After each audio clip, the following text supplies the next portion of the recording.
کہ جو سورہ کہف کی شروع کی 10 آیتیں ہیں، ایک پیج میں پوری 10 آیتیں ہیں، جو یاد کر لے گا دنیا کا سب سے بڑا فتنہ دجال جب آئے گا، اللہ اس کو اس فتنے سے محفوظ فرمائے گا۔ میں سورہ کہف کو عرض کرتا ہوں کیونکہ بہت فضیلت والی سورہ آج ہم نے تلاوت کی ہے، بالکل بیچوں بیچ میں یہ سورہ آئی ہے قرآن پاک کے، سورۃ الکہف۔ اس کی فضیلت یہ ہے کہ نبی پاک صلی اللہ علیہ وسلم نے فرمایا جو اس کو شب جمعہ پڑھے گا، یعنی جمعہ کے دن یا مغرب سے لے کر کے جمعرات کا دن جب ختم ہو جاتا ہے، مغرب سے جمعہ کا دن شروع ہوتا ہے، دوسری مغرب آنے تک جو سورہ کہف کی تلاوت کرے گا، اس کے جہاں تلاوت کر رہا ہے وہاں سے لے کر خانہ کعبہ تک اللہ ایک نور پیدا فرمائے گا۔ اور بھی بہت ساری فضیلتیں کنز العمال میں آئی ہیں، فرمایا کہ جو سورہ کہف پڑھے گا اللہ اسے 3 دن تک ہر طرح کے گناہوں سے بچا لے گا، اور پھر کنٹینیو کرتا رہے۔ اور میرے آقا صلی اللہ علیہ وسلم کی ایک حدیث یہ بھی ہے کہ جو سورہ کہف کی شروع کی 10 آیتیں ہیں، ایک پیج میں پوری 10 آیتیں ہیں، جو یاد کر لے گا دنیا کا سب سے بڑا فتنہ دجال جب آئے گا، اللہ اس کو اس فتنے سے محفوظ فرمائے گا، وہ دجال کے فتنے سے محفوظ رہے گا۔ ورنہ دجال کا فتنہ بہت سخت ترین ہوگا۔ یہاں باباؤں کے فتنے سے لوگ نہیں بچ رہے ہیں، کوئی چمتکاری بابا آ جائے تو سب اس کے سامنے بھیڑ لگا دیتے ہیں۔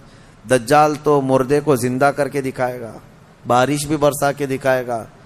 ہاں، دجال خالی چٹی نکال کے نہیں دکھائے گا، ہاں وہ گھاس بھی اگا کر دکھائے گا، سبزے بھی نکالے گا، بہت ساری چیزیں ایسے عجوبے کر کے دکھائے گا۔ لیکن بہت لوگ اس کے پیچھے اندھا دھند بھاگنے لگ جائیں گے کہ ہمارا خدا اتر پڑا۔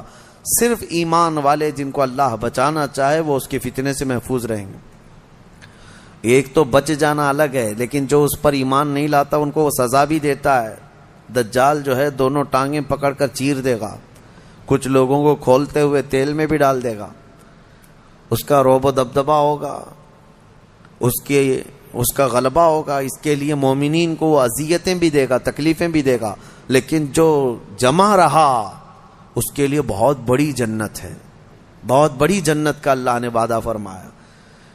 لہذا اس فتنے سے حفاظت کے لیے حدیث میں ملتا ہے کہ جو سورہ کہف کی 10 آیتیں روزانہ رات کو پڑھ لیا کرے، اللہ تعالیٰ اس کو دجال کے فتنے سے محفوظ فرماتا ہے۔ اللہ کریم ہم سب کو دجال کے آنے تک دنیا میں نہ رکھے۔ اگر فتنہ اللہ تبارک و تعالیٰ کوئی آزمائش کا ارادہ فرمائے تو ہمیں بغیر آزمائے، بغیر فتنے میں مبتلا کیے دنیا سے اٹھا لے، ہمیں صحیح و سلامت اللہ موت عطا فرمائے۔ اس پورے پارے میں 3 سوالات کرنے کے لیے یہودی آئے تھے حضور صلی اللہ علیہ وسلم کے پاس۔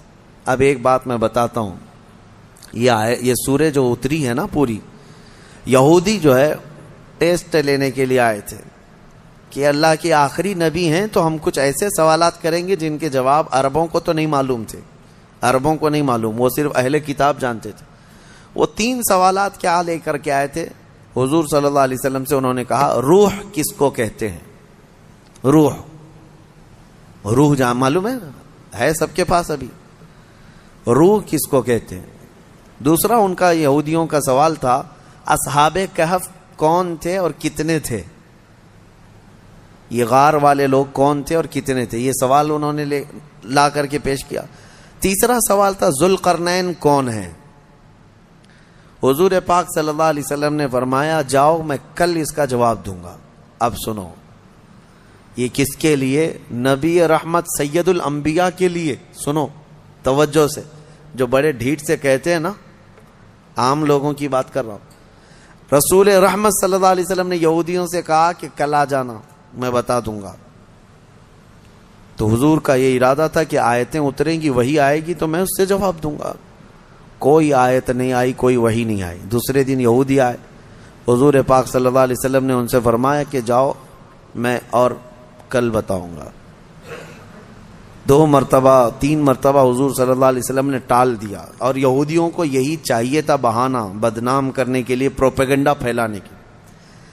اب آیتیں نہیں آئیں، کئی دن تک وقفہ ہو گیا۔ روز آیت آتی تھی، کبھی دن میں کئی مرتبہ آیتیں اترتی تھی، لیکن اتنا لمبا وقفہ ہو گیا حضور اکرم صلی اللہ علیہ وسلم کے قلب اطہر پر یہ بات بہت گراں گزر رہی تھی کہ کیا ہو گیا. تب پھر اللہ تعالیٰ نے یہ سورہ تو اتاری، سورہ کہف، لیکن اس میں یہ فرمایا وَلَا تَقُولَنَّ لِشَيْءٍ إِنِّي فَاعِلٌ ذَلِكَ غَدًا. اے محبوب ہرگز ہرگز یہ مت کہنا کہ کل میں یہ کر دوں گا. یہ اللہ تعالیٰ کو پسند نہیں ہے. اپنے رسول کو اللہ تعالیٰ فرما رہا ہے ہرگز یہ مت کہنا کہ کل میں یہ کر دوں گا، الا ان یشاء اللہ. جب بھی کہنا تو یوں کہنا اگر اللہ چاہے تو کروں گا.